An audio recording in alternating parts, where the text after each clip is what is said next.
Thank you for listening to Comics for Fun and probably this College with your sneak peek at next week, episode number 411, where Drew and myself will be venturing through comics originally releasing October 25th, 2015, before Drew and I get into what's coming out in your local comic book shops this coming Wednesday. We had a jam-packed episode last week, so we missed a little bit of viewer mail, a little things going on. So, Drew, what do you got for me? Well, we had some fun times on the Twitters, talking about the tweeters, did we? Our favorite publishers, and the way we broke it down was the big three: Marvel, DC, Image. The big three? You don't hear three. You hear the big two a lot. Right. Well, I call them the big three. There you go. Because, well, Image would be my favorite publisher still, after all these years. Aftershock's taking a hard run at him. Yeah, I could definitely see that, and that was getting a lot of love as well once we got into the everybody else category. Mm-hmm. So yeah, there was a lot of love for Aftershock. But I throw it to you because those were my two. My two were Image and Aftershock. I throw it to you for your favorite of the big three and your favorite of everybody else. Ooh, the big three. Marvel, it just hasn't been connecting with me the last about 3 years. Wow. Before that, I was, big in. I loved the Hawkeye run. Was in on Daredevils and Fantastic Four even for a little while. I was reading a lot of stuff Marvel.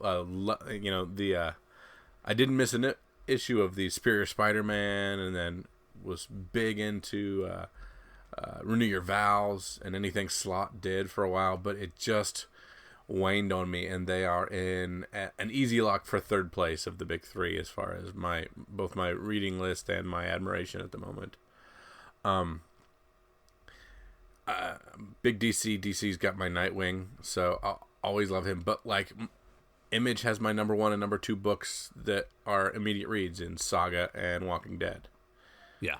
So those two carry just so much weight with me.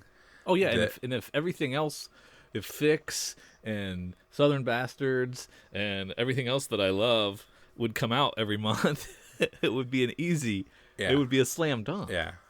And I can't miss 3 months of Saga. I can't miss 3 months of Walking Dead. I can't miss 3 months of Seven to Eternity. I can miss a year of Batman Comeback, and it really hasn't moved that much. I don't feel like no love for Tom King. No love, and if you're in there on that run and you're reading every month, you're enjoying it. But if you come back, 6 months to a year later, a lot of times you're just like, all right, cool, just snag this back up, and you don't always feel like you need to read the last couple you missed to catch up. Sometimes I found that with a couple Teen Titans and things. I was like, oh man, I missed 4. Let's see where they are this month. Okay, they're not that far off from where they were when I stopped. Let's just pick up here. I have done that with DC books, where I will take some time off and then just hop in and not even bother catching up with the stuff that I missed. Mm-hmm. And yeah, I get that. I think I go Image, Marvel, DC in the big three. Okay. Right now. Marvel's See, or Metal's not. You're at least connecting with a couple Inhumans books, and you can slog through events. I can't slog through events, and I'm not connecting with Inhumans. And right now, I don't like the stories being told from any of the X-Men, so that leaves me a very small catalog. That's me. That's a me problem. Yeah. So you got Spidey. Yeah, like Spidey. Enjoy Zdarsky's run. Enjoy Renew Your Vows. Yeah. All fun things, but not top of the stack for me necessarily. Yeah. Hawkeye used to be my thing. Kate Bishop is not as much my thing. The way it's being written is not as much my thing. So you'll be checking out the Legacy then when they bring Clint back. Yeah, I'm very interested to see what it is, but it's going to have to be something more familiar than a lot of the things I'm seeing in Marvel, which I don't really find familiarity with. Which a lot of things I'm just like, this doesn't seem like anything I thought I knew. Okay.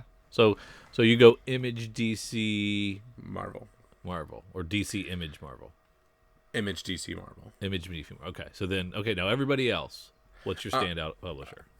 I've got a ton of joy with Boom out there. They connected with me on several things. I don't stick with Boom is my biggest problem. I love picking up their books and finding out that they're doing some of the cool chances that I find with Image.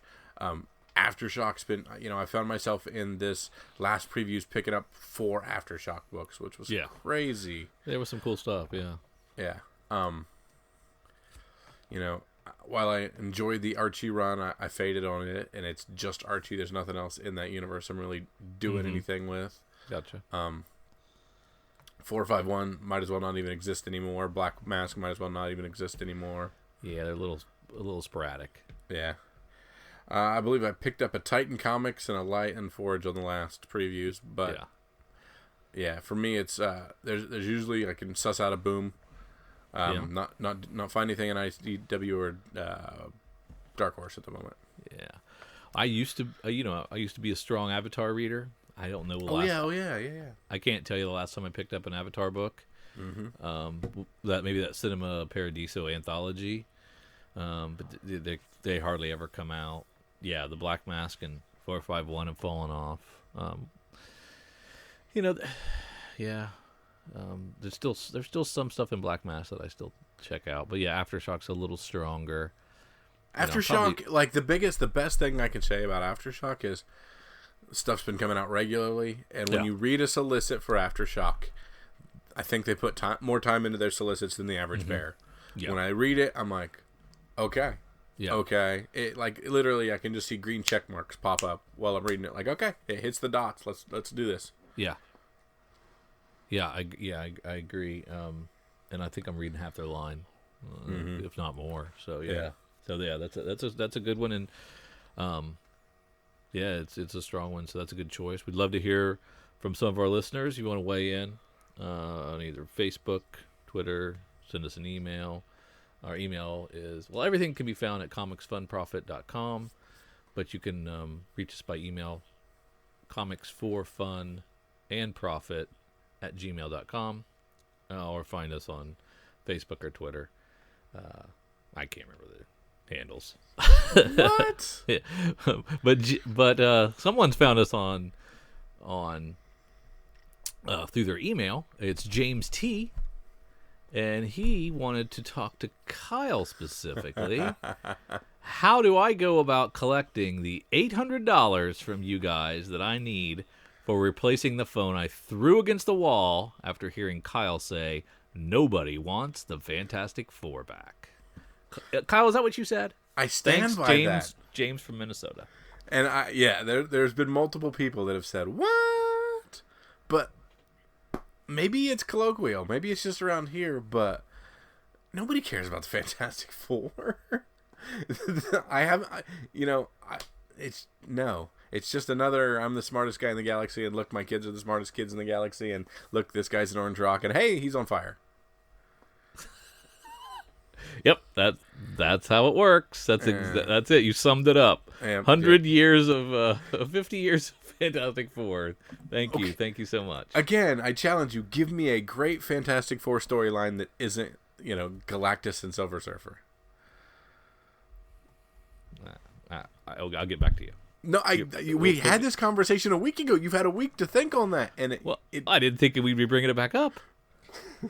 I thought you would slunk off into your cave and licking your wounds and felt bad about what you said. I've been wrong many times, and I may very well be wrong on this. But, if we're lining up favorite Marvel characters, there is not a single member of the Fantastic Four that is in the top 30 for me. Yes. Okay. He stands by it. Thank you, James T. from Minnesota. A taste. Maybe I'm not sciencey enough. Maybe that's it. Maybe I'm too dumb and dense, and I want just people with claws and wings punching each other. But get out of the lab. I don't care if you're stretchy. I don't care if you're invisible. Oh my God, jocks! It's not. Oh, for crying out loud! I don't like Cyborg. Yep. All right. Let's transition over to what we may have missed. Our friends over at Comics Heating Up. Not really our friends, but we're gonna call them our friends. They don't really know us, but so they usually come out with their stuff on Wednesdays, I think. a little closer to the time they come out. Tuesdays, Wednesdays will be kind of worthless because stuff's already here. I think some of this stuff gets posted on the 18th, so it's coming out on Wednesday. Which you got to read it and run, I guess. Their pick, Batman 33, cover B, the Oliver Coipel cover. They say that he's been hitting it out of the park with the great cover artwork. And this issue follows Catwoman saying yes to his marriage proposal in issue 32. Spoiler alert. Spoiler. And so jump on it. See, I don't think that cover's that great. Yeah, it's not awesome. We've got they also choose Cable 150, getting the Legacy, the lenticular variant, as well as the stable, the regular cover, because of with all the new mutants and newer mutants that they're going to be launching in there. It could be the next Deadpool or Cable in that book. So there's a chance of first appearances. Did you see the New Mutants trailer? No, I did not. What is going on there? It's a horror movie. Oh, really? It's crazy. You have to watch it. It's Marvel, but it's not Marvel. That might be a good thing, but man, is it a different direction. Nice. Yeah. They chose Infernoct #1 from Scout Comics, and it is I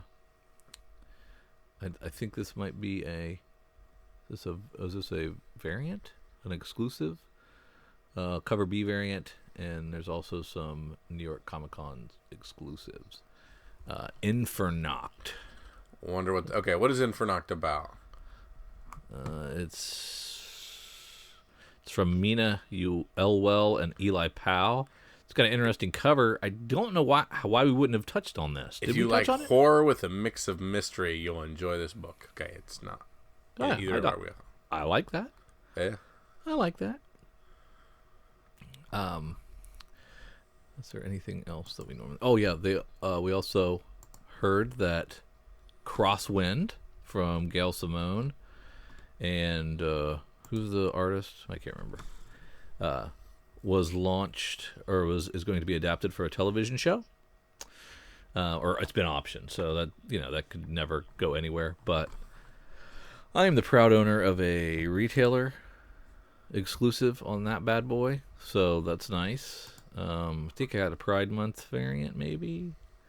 There's probably a Walking Dead variant or two out there for that one. Mm-hmm. So there's some good lower print run stuff that you can pick up. And I think you could probably find #1 regular cover pretty cheap. And find it in your bins of your better local comic shops. There you go. There's yet another awards show for comics. This is called the Ringo Awards. Nothing to do with the Beatle. It's the inaugural Mike Waringo Comic Book Industry Award, a celebration of creativity, skill, and fun of comics. And they were presented during Baltimore's Comic-Con. It's nominated by fans and pros alike and voted on exclusively by comic professionals. Best single issue or story. You can tell me if you do you already know who won? No, this? I don't. I haven't looked at these. Okay. The best single issue or story. The nominees were Deadly Hands of Criminal from Image, DC Universe Rebirth #1, Emancipation Day from Red District, Faith #1 from Valiant, and Lock and Key from Small World. IDW. Which do you think won best single issue or story? Rebirth. Yeah, you'd think that. Yeah. But it was the one that I had never heard of. Emancipation Day from Red District Comics. So, interesting. Beat Rebirth. Surprising. They had the best original graphic novel with it was Ghosts, March Book 3, Patience, Tetris, the games people play, and Wonder Woman: The True Amazon. Any guess on that one? Yeah. No, Amazon. It was March Book 3. Best humor comic: Adventures of God, Blue Chair, Giant Days, I Hate Fairyland, Jughead, Unbeatable Squirrel Girl. Squirrel Girl. I Hate Fairyland. Oh, nice. Yeah. Best cartoonist, writer / artist: Daniel Close, Steve Conley, Hernandez Brothers, Aiden on Hun, Caitlin Narvaza, or Scotty Young. Wow. Scotty Young. Scotty Young won. Very nice. Best writer: Jody Hauser, PJ Harsma, Tom King, Robert Kirkman, Jeff Lemire, Alan Moore, Mark Waid, David Walker, Gerard Way. Quite a list. Jeez. It's got to be Kirkman. Tom King. Yeah, I'll take it. Best artist or penciler: Dustin Nguyen, Fiona Staples, Jason Latour, Jason Johnson, Mitch Jareds, Cliff Chang, Carrie Andrews, Raphael De La Tour. Cliff Chang. Fiona.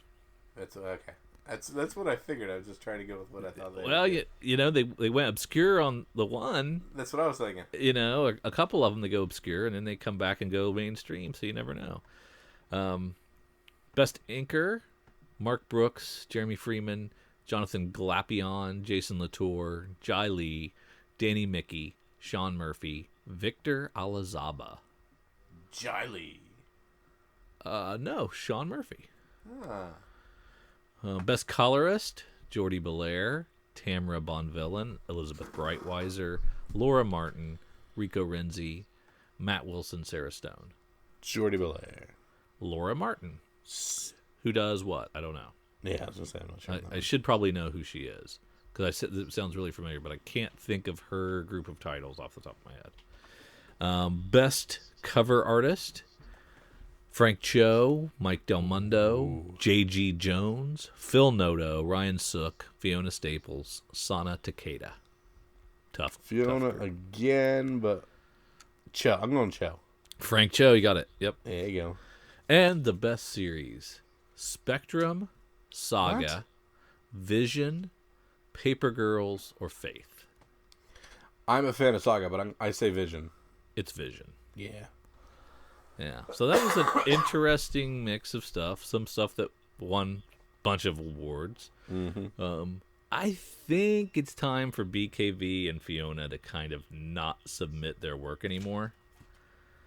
I mean, they've won everything multiple times, correct? Oh, yeah. I mean, at some point it's a Julia Louis-Dreyfus situation for Veep where you win six years in a row, and it's really no fun anymore for anybody else. So Michael Jordan should have stopped going to the championships. Oh, he did. After 6 years, he put it. You were just young when this happened, but he stopped and played baseball for a while. Yeah, so interesting awards. We'll see if they come back next year, and we'll follow them with as much attention as we give the Eisners, which is very little. Well, we knew more categories here than we do the others. Actually, yeah, this one was a little better, a little stronger than what I've seen before. So yeah, that's awesome. I think that's all I had. All right, good enough. If we are all caught up and ready to rock, let's head on over to previewsworld.com. Let's click on upcoming releases. Let's find October 25th, the last week in October. This puts a cap on the month. We're into November next week if we're not careful. And let's start, Drew, where we always love to start. Let's start in Dark Horse. We're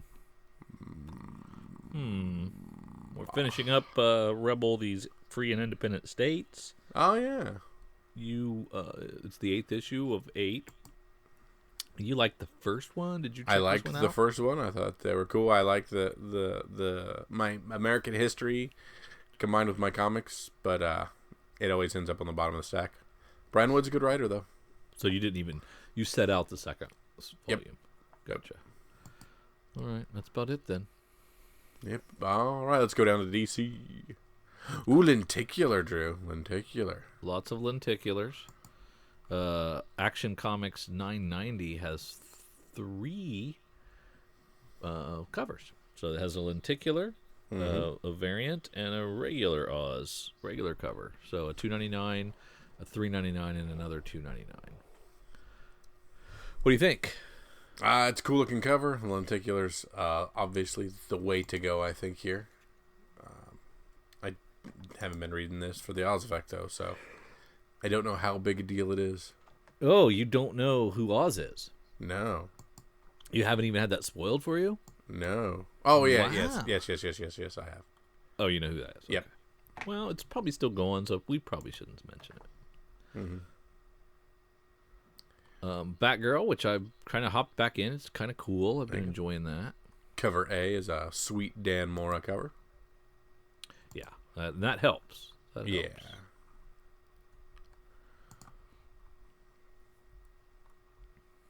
Now we have a slew of Batman second printings for Batman the Merciless, the Murder Machine, the Drowned, and the Dawnbreaker.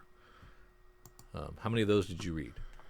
Of these ones, I read the Flash one, the Red Death, and that's the only one I'm at so far. Yeah. I'm going to read the rest of these when they... Yeah, they're okay. Yeah, so a lot of these one-off things don't feel as tied in, and I don't know. They're just about those weird Batman that are in Metal. Are you caught up? Are you current on Metal? What, issue 3? Yes. And what do you think? Still good. Still, I like the the dark multiverse stuff. It's neat. Yeah. It's kind of not the same old. It takes a lot of thinking to kind of keep things straight in my head. But yeah, it's fun. I'm glad I'm reading it. And maybe this is where I'm coming at, because I feel like I'm missing some stuff, because I just feel like a little lost in it. I don't feel really comfortable in what's going on, and it does. The Capullo art is worth the price of admission. There's some really cool, inventive stuff happening. I like that part. Mm-hmm. I just don't. I don't think the story's going to mean anything. It's just going to meander. Yeah, for a with while. it being dark multiverse, it can kind of fade out. Yeah, and be done. It doesn't seem like it'll affect current continuity at all.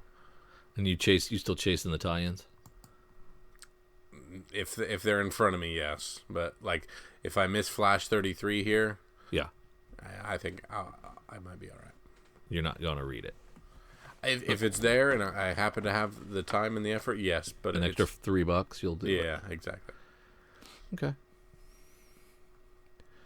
What do we think about DC House of Horror? A one-shot, $10 one-shot with a lot of heavy hitters on it. We don't usually do anthologies. We don't usually do horror. We don't usually do expensive one-shots. So I'm thinking this is probably a pass for you. Yeah, and the cover's not drawing me into it either. Well, I think it's a pretty cool cover. I think it'd be a fun if you were looking for something creepy like that to read for Halloween. It might be cool, but it's $10, so eek. The Detective continues. Lonely Place of Living. This is part 3. This has been fun. Oh yeah, and I'm not the biggest James Tynion fan. But this has been really fun. So read this. It'd be great in trade, I think. And a cool Raphael Albuquerque issue or cover B.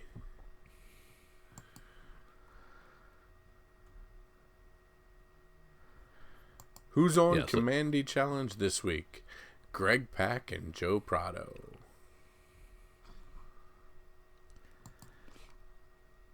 There was that Flash that you mentioned. That's the Metal tie-in. Those have been getting sales spikes. Because they've been, so look for that to be the same one. This is Bats Out of Hell Part 1. This follows Metal number 3. Nightwing, the New Order 3. Can't wait to see where this ends up at the end of this series. Yeah, that was really fun. Yeah. Those first two were great. It's an interesting world they've weaved. Yeah. Woven, whatever. We've got the Rough and Ready show by Howard Chaykin with art by Mac Ray and a cover by Howard Chaykin. Do we care about this? I do not. Do we know who those cartoon characters are? I do not. I do not either. I don't know if they're even real. I think Rough and Ready sounds like it's an old-timey type set of characters, but not familiar to me. Yeah. Good old Jenny Frison comes through with yet another Wonder Woman B cover. This time with Wonder Woman on a Pegasus. That is pretty cool. Cool vision there.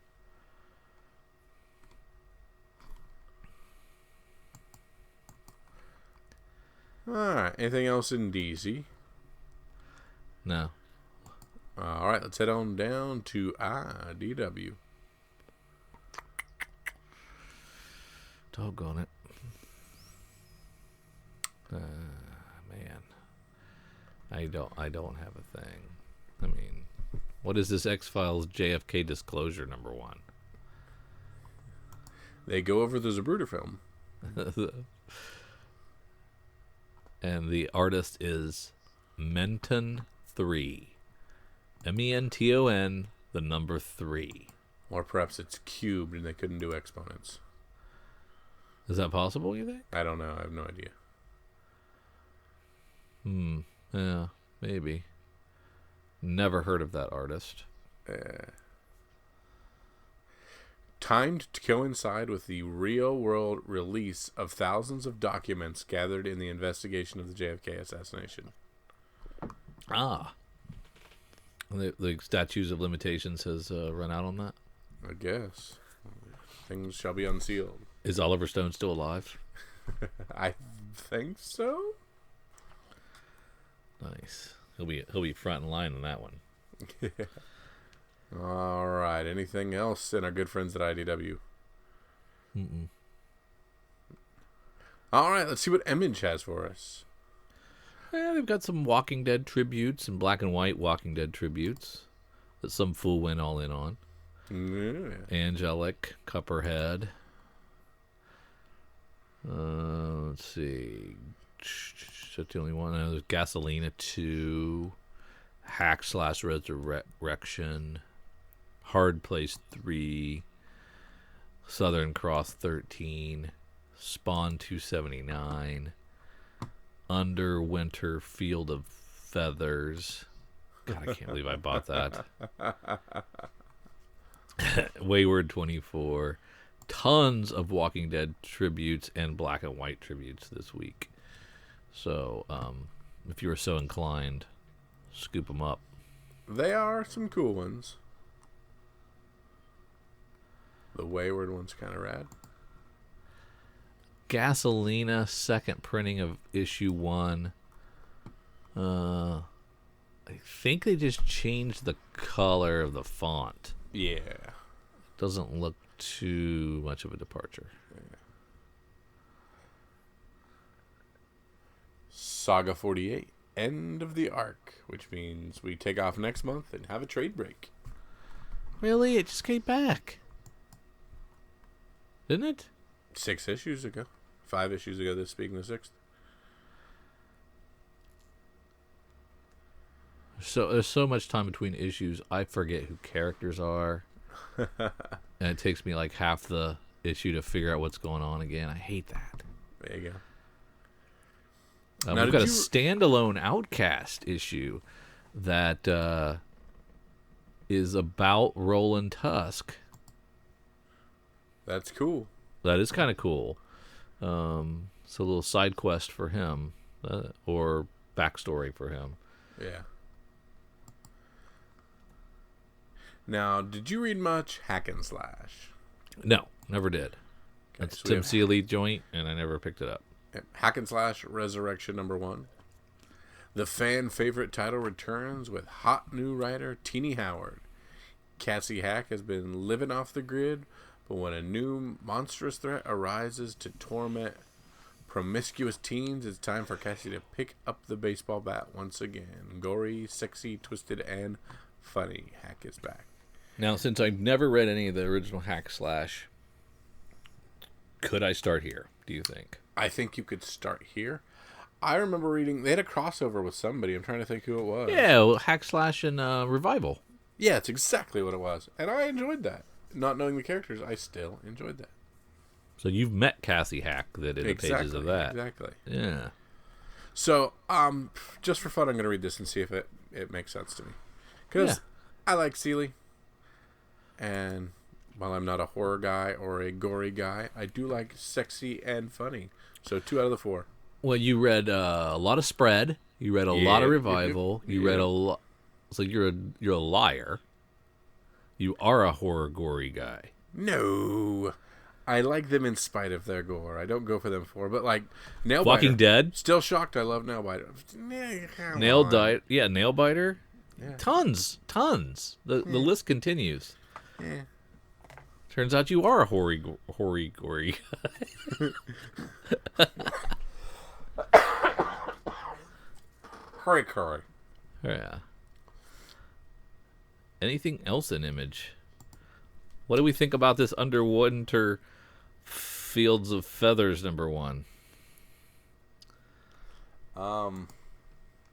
Oh, it's the old Underwinter. It's the next volume. Yeah, I was gonna say it's the next volume that I didn't read. People love Walking Dead, right? Yes, they do. People love Todd McFarlane, right? Yes. So is the Spawn 279 Walking Dead tribute going to be the book to have? Is Todd going to do the cover? Yes, I would not have mentioned it if he wasn't. Well, why didn't I get multiple versions of that then? That's my question. Now, it's a crappy cover. 115 is not a great cover. It's the one that's got the different versions and things. This one looks pretty good, and of course, it's Todd McFarlane on art. So I think, whether you're a fan of anything, that's probably something you should pick up because it's Todd McFarlane doing Walking Dead. Yeah, it's pretty, and it looks sketchy. Very nice. I like it. Yeah, and there's a black and white as well. That's the one I was looking at. The black and white sketch where it's real. His inks really pop. Yeah, exactly. They're really nice. Much better than the color version. Yeah. So spoiler alert, that may be one of our pick of the weeks, or at least mine. Before Drew snags it, because I always defer to him. Yeah, that's true. Probably should have done that. Tipped your hand. Ooh! Everybody, stop what you're doing. Line up now. It's the advanced illicit of Green Valley in hardcover form by Max Landis and Giuseppe Camuncoli. $30. Yeah. Issues 1 through 9. Gorgeous. Great story. Is this oversized hardcover? Issues 1 through 9. If it's a hardcover, is there trade dress on hardcovers like the Saga hardcover, which is oversized and beautiful? I think it is. I think so, yeah. And my Negan, which will be if I ever get it. Yep. Yeah. So you want Green Valley oversized. Yeah. Bigger than the original. You got to have that. And this will read better in this big hardcover format. This will read friggin' awesome in this. So $29 retail. You might be able to get it for $20 or $15 online somewhere, if possible. If you get it for under 20, it's a must-have. And so that's 10 issues, $2 a piece. Yeah, you got to get that. It was fun. Yeah. I lost a little faith halfway through, but you drew me back in and made me finish. That's right. And it was worth it. There you go. All right. Anything else in Image? No. Man, I would have loved to have seen the Volume 1 of Redneck been $9.99, but that's okay. Is it 6 issues? I sometimes understand it when it's 6 issues. Issues 1 through 6 for $17. Yeah, that's okay. Okay. Because when it's 4, yeah, no problem being $9.99. And I get it. It's just easier for me to share and to pick up and be. I think a lot more people pick things up at $10 and under. Yeah, definitely. And I did Volume 1 of Snot Girl.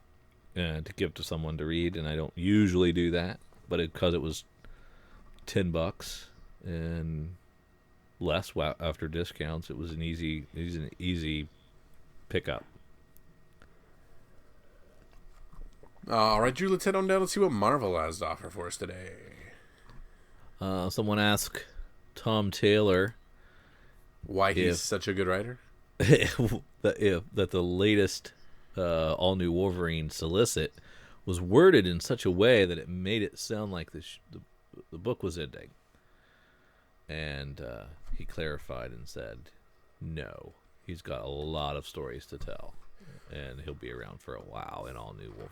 So very cool. I was having a conversation with somebody about comics and stuff the other day, and we both at the same time were just like, but in everything, man, X-23 and Laura Kinney has been a real bright spot in the Marvel, and the kind of the people complain about different characters and characters that aren't necessarily the same as growing up, but this is one of my favorite versions of Wolverine. Yeah, I liked almost all of it. There's definitely a couple, and there's a couple stinkers. A couple things that tie in with things that kind of and so a couple of halt. I think there was like a space issue or two that it was awful. We've got Amazing Spider-Man 790. We are only 10 issues away from another milestone Spider-Man, so this one will be going. God, 800 is going to be $10 at least. Because 700 was $10 and wasn't 25 even. $10, $8, something like that. Ah, man, it's going to be expensive. But this has kind of turned a corner now that they're, the Peter Parker, down on your luck, Peter Parker is back. So the sad sack Peter Parker. It's gotten better because of it, I think. Yep. I know that's pretty simplistic, but it feels like a better read to me. Thor, Where Walk the Frost Giants #1. What in the heck is this? No. Is this something coming out of the Thor Ragnarok movie? It's written by Ralph Macchio, the Karate Kid. Nope, not the same guy. Not the same guy? Nope, how could there be multiple Ralph Macchios? This came up when Ralph Macchio's name was in the credits for Thor, the movie. And same name, different guy. Can he be like Ralph S. Macchio or something? You got to do something to differentiate yourself, right? Or is Ralph short for something like Ralphitude? I don't know. R. Macchio? Anything. Yeah. You can't do that. You can't do that.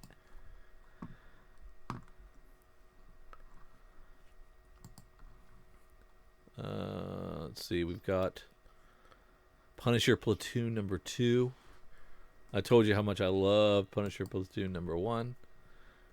And the great Garth Ennis and Goran Parlov together are pretty awesome. Read this book. It's only 6 issues. So pick these up. They're really great. And I'll be taking my issue to Cowabunga Comics on the 28th and having this signed by the great Garth Ennis because they're having the world's smallest Comic-Con up there on the 28th. So if you're in the Oconomowoc area, pop over. There'll be a line. I'll be the D-bag with a short box of comics to get signed. They might have to kick me out. But I've got a lot of Garth Ennis love to share. That didn't come out right. That's not what I meant. Jeez. Moon Girl and who? So we have a mystery with Moon Girl and what was formerly Devil Dinosaur. Yeah, the last issue was kind of devastating at the end of it. Currently scratched out. And apparently so devastating we have 1, 2, 3 artists now drawing this book. Yeah. But yeah, it was a good issue. There you go. Some captivating Moon Girl. Yeah. And who knows?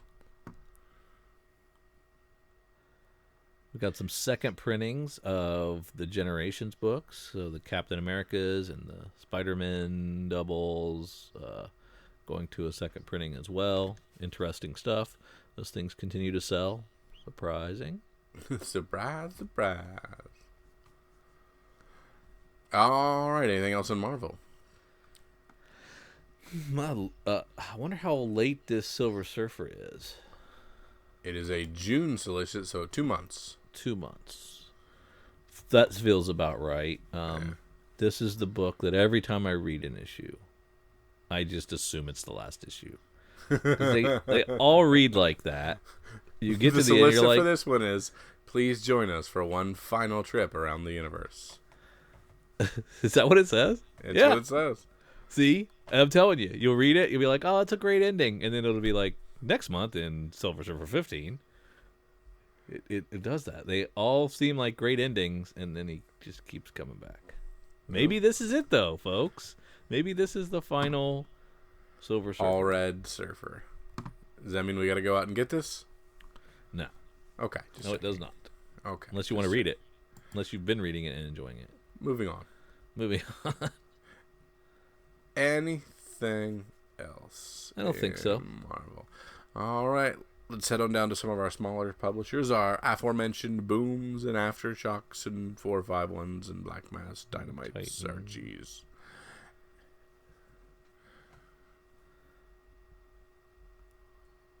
What's Eternity? Is that Valiant? Yeah, Matt Kent writes everything at Valiant that Jeff Lemire doesn't, or the other guy, Fred Van Lente. Eternity #1, a visionary new series by Matt Kent and Trevor Hairsine. Let's see. Comes the expedition into the unknown, beyond time, beyond space, beyond reality itself. Eternity awaits. It's a new plane of existence beyond our own, and unleashes a universe of new worlds, new beings, and new myths. A dark universe, if you will. There you go. I don't think this is going to take off, but good luck. There you go. Dark Arc #2 from Aftershock Comics. That's the Cullen Bun. As the floodwaters rise, Shrai's arc full of fiendish beasts continue on its seemingly endless voyage. But beyond deck, or below deck, too many weird words and obscure beasts. But I have this one sitting. I was staring at the cover earlier today, getting ready to crack it open, and here's issue 2. So, yeah, there you go. Well, we got Jughead the Hunger #1, written by Frank Thierry, art by Pat Kennedy and Tim Kennedy, with a cover by Francesco Francavilla. It says it's a brand new series. I know I read this. Months and months and months ago. Oh, yeah? Was it a free comic book day? Was it a bonus story on the back of something? I don't know, but I know I've read it. So maybe it was like a trial one-shot. Now it's a new series. I don't know. But Jughead Jones is a werewolf, and Reggie Mantle has fallen victim to Jughead's monstrous ways. Now, Betty Cooper, werewolf hunter, along with Archie Andrews are hot on the trail of Jughead. This is a lot like Afterlife with Archie, yeah. So look at it. Look for it to come out once every 6 months to a year. But it was a good issue that I read a long time ago.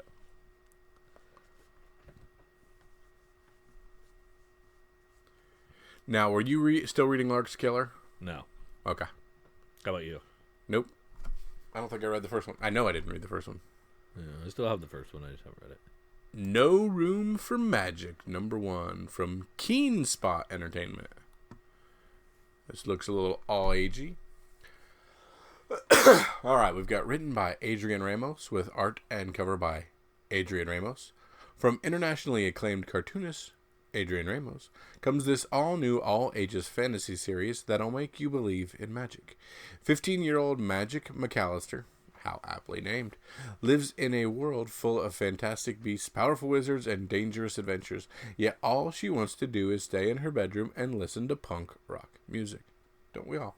But when teenagers begin to get trapped inside their sorcery social media accounts, who better to solve? I mean, okay. Nah, I don't know. It seems interesting. It's very all-agey. If you get somebody that's trying to get into comics, this might be a good thing. Mm-hmm. Nice.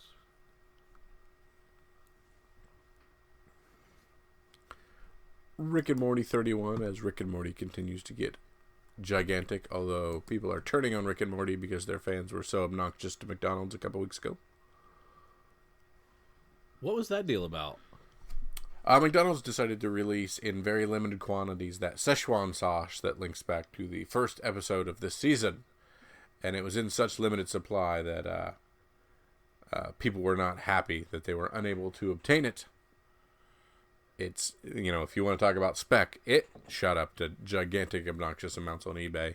Yeah. But it just led to a lot of poorly shot cell phone videos of just god-awful Rick and Morty superfans being complete D-bags to, people that work at McDonald's. That's not cool. And it just kind of, right now, the thought is Rick and Morty fans are obnoxious. The super fans. People that just watch the show, that's okay, but it's the super fans that are the problem. Is that what you're saying?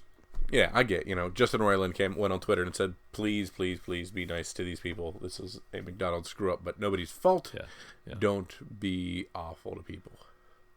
I watched my first episode of Rick and Morty. It was funny. It's fun. It's a fun little show. Yeah. So is it 2 seasons in? Not that far. Yeah, we just capped season 3. Okay. Yeah, there's 10 episodes per. The first couple of seasons were 15. This last season 3 was, I think, 9 or 10. Okay. Our friend Derek is a big fan of that show as well. He's actually just a huge fan of the creators. Nice.